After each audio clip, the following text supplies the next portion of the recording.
O livro de Jó apresenta duas criaturas que intrigam muitas pessoas que já leram a Bíblia. São elas o Behemoth e o Leviatã. Para o vídeo de hoje, vamos usar o segundo como foco principal. Com certeza você já ouviu falar sobre esse monstro, afinal, ele já participou de algumas obras da cultura pop. Independente se você é religioso ou não, hoje vamos falar sobre alguns trechos do livro sagrado para os cristãos como objeto de estudo, uma vez que a criatura que dissecaremos aparece por lá. Esse é mais um episódio do Bestiário Sobrenatural. Eu sou o João e você vem comigo descobrir o que tem do outro lado sobre o Leviatã.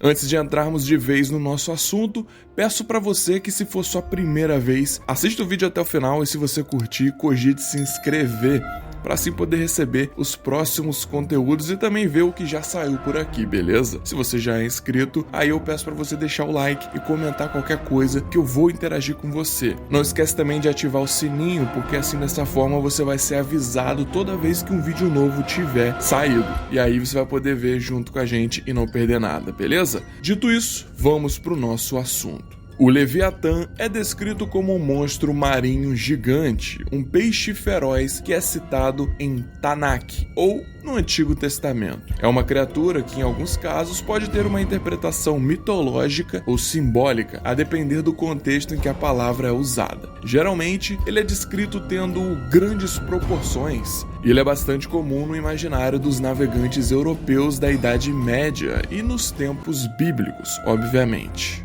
Existe um capítulo inteiro do livro de Jó que é dedicado a essa criatura. O monstro é relatado como uma besta feroz e indomável. Ele é coberto por uma armadura impenetrável e tem uma boca cheia de dentes mortais. E ainda diz que ele cospe fogo e fumaça e agita o mar como um tinteiro. Mas o monstro não aparece apenas no livro de Jó. O livro dos Salmos descreve a criatura com mais de uma cabeça, no plural, indicando que ela seria uma besta multifacetada, tal como a Hidra, por exemplo. No livro de Isaías, ele também é citado, e dessa vez como uma serpente marinha gigante. E ainda uma outra possível referência ao Leviatã está em Gênesis, quando há a menção de Deus criando as grandes criaturas do mar. Pode ser que ele esteja lá descrito como uma dessas. Vamos entrar um pouquinho mais profundo nessa parte aí das criaturas do mar, porque lá nos evangelhos apócrifos, eles inserem o Leviatã junto com os cetáceos criados por Deus no 5º dia do processo de criação do mundo. De acordo com as mesmas obras apócrifas, a única razão para o Leviatã ser mantido com vida era de que serviria de alimento aos bem-aventurados. Segundo a tradição, o monstro vivia nas profundezas do mar e foi como consequência ligado à concepção do inferno vivo. Já que o inferno está abaixo de nós e o monstro estava embaixo de nós, uma coisa liga a outra, então ele seria confundido como uma criatura infernal. Pode ser isso? Talvez seja essa uma das interpretações. Vamos tentar seguir uma linha aqui mais apropriada com o que os evangelhos apócrifos falam, beleza? Essa associação, por exemplo, encontra-se presente no chamado Evangelho de Bartolomeu, que faz parte dos evangelhos apócrifos. Lá, ele é descrito como a representação do mal, e frequentemente tem a sua imagem atribuída à de um dragão, dotado de muitas cabeças, mais uma vez, que foi criado por Deus para demonstrar o seu poder supremo, que tudo cria e tudo vence. E lá ainda fala que o monstro seria derrotado por Javé, depois do Leviatã se revoltar contra ele juntamente com o mar, que é considerado o seu meio ambiente. E ainda de acordo com os textos escritos pelo Bartolomeu, os anjos que se revoltaram contra Deus na época de Lúcifer, que caíram, eles foram jogados do céu e muitos deles foram engolidos pelo Leviatã. Então o monstro também tem essa participação aí nesse evento histórico da Bíblia. E muitos também comentam sobre a sua aparição no Apocalipse. Talvez ele seria uma das bestas do Apocalipse.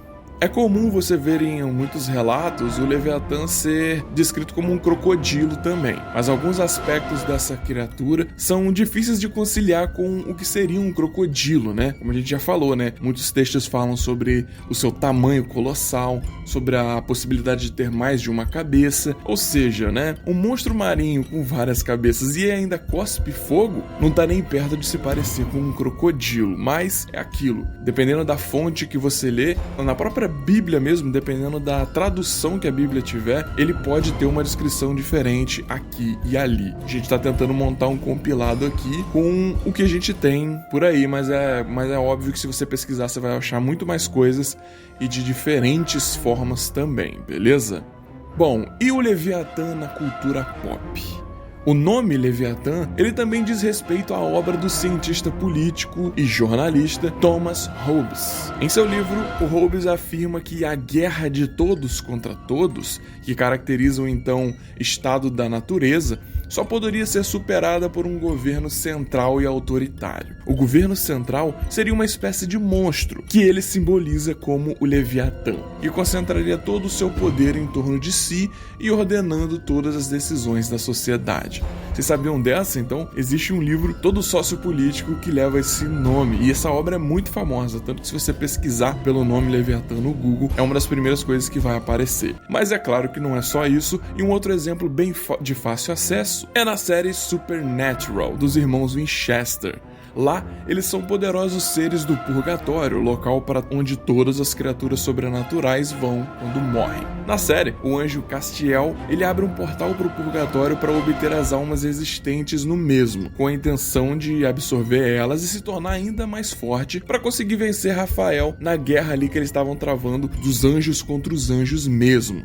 Porém, assim, sem saber muito bem o porquê, ele acaba absorvendo os poderes leviatãs junto com todas as almas que vêm ali. E quando ele expulsa essas almas do seu corpo, ele não consegue expulsar os leviatãs. Então, assim, ele passa praticamente a temporada inteira com esse Leviatã dentro de si. E eles aparecem durante toda a 7ª temporada, que por acaso foi a última temporada que eu vi antes de abandonar a série de vez. Mas fica a dica aí, se você quer saber um pouco mais sobre isso, assista a 7ª temporada de Supernatural. Mas e aí, você conhecia essa criatura? Sabia dessa ligação dela com a Bíblia? Se sabe de alguma coisa a mais, comente pra mim. Se não sabe, se é a primeira vez que ouviu falar, comente também. Diz pra mim aqui também qual a próxima criatura você quer ver, qual outro monstro você gostaria de conhecer um pouco mais da história.